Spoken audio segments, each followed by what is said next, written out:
I'm Josh Vogel, filming at the Jiu Jitsu Company in Old City, Philadelphia. I'm in one of the changing rooms because originally I had planned to film this out on the back porch or the balcony or whatever, but people are using power tools back there, so I can't do that. Today I wanted to talk about having a plan in Jiu Jitsu.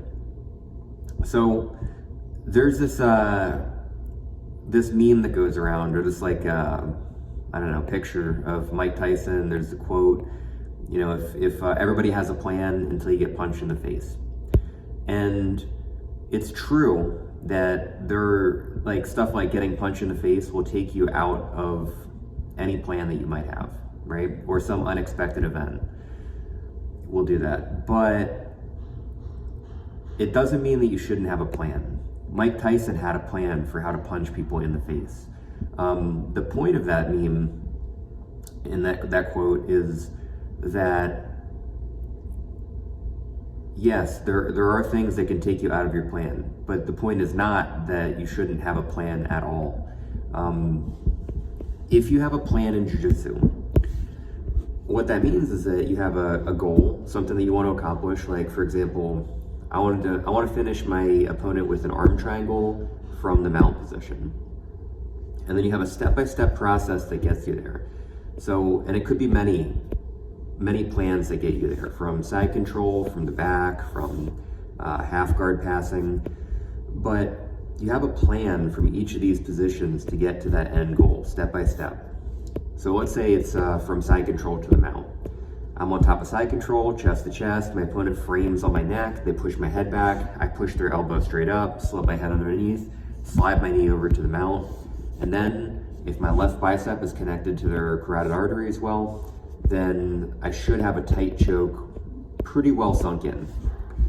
My opponent's gonna do stuff to stop me from doing that. So maybe they block my knee from coming across the hips when I go to the mount, or as I drive over to the mount, they bridge really hard to their left and pull their elbow back down, or they try to roll me over if my hips are too high. And so my plan was to go from side control to the mount to the head and arm choke. And they do a series of things that stop me from implementing that plan.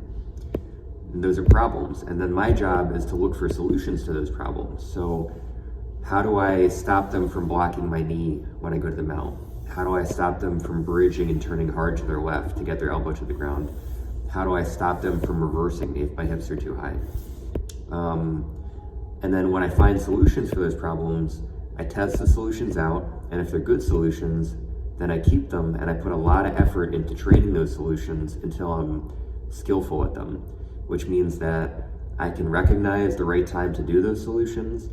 I can do all of the mechanical things with my body properly to make it fairly efficient to do those solutions. I've trained it enough where I can do each part of the solution at the right time. And that's how I get better, or that's how anybody gets better step by step at Jiu Jitsu. Have a plan, see the problems you're coming across, find solutions for those problems, and then train those solutions until you're good at those solutions and can make them work against more and more skillful people. At a beginner level, having a plan means that at a beginner level, you don't really know what you're doing in most of the major positions. So what you're trying to do at a beginner's level is pick one technique from every major position: standing, top of the mount, bottom of the mount, top of open guard, bottom of open guard, top of side control, bottom of side control, back control, etc. Just one technique, something proactive, right? So you're on top of the mount, go for a head and arm choke. You're on bottom of the mount, elbow ski. You're on top of side control, telephone arm lock, or slide over to the mount for the head and arm choke, etc. Just pick one technique. What having one technique does is it eliminates a lot of the confusion that happens for beginners. It eliminates the confusion of not knowing what to do, because now you have something to try, and it eliminates the confusion of having too many things to do. So let's say you're a year into training and you kind of know 10 different techniques from top of the mount position and you're not sure which one to do. Instead of going through that Rolodex of trying to figure out which move to do to your opponent on bottom, giving them time to escape and do whatever they want to do, you're picking one technique, focusing on that technique, and then it gives you a more direct route to the finish. It also allows you to troubleshoot. So you try your move, they do stuff to stop you, you find solutions for those problems, and then you build off of that, day by day, in a step-by-step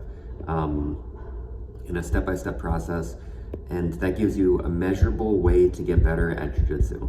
So you don't have to guess if you're getting better. You can see what kind of problems you're coming across, see how successful you are at overcoming those problems, and then that gives you a much better measure for your skill development, instead of like, well, I felt good on Monday, Tuesday I got wrecked, Wednesday I felt good, Thursday I felt good, Friday, I didn't feel that great training, got wrecked again. It's much less like nebulous and like unclear. It becomes a lot more clear when you make it about the problems and the solutions, and then having goals and having a plan to accomplish those goals. So have a plan.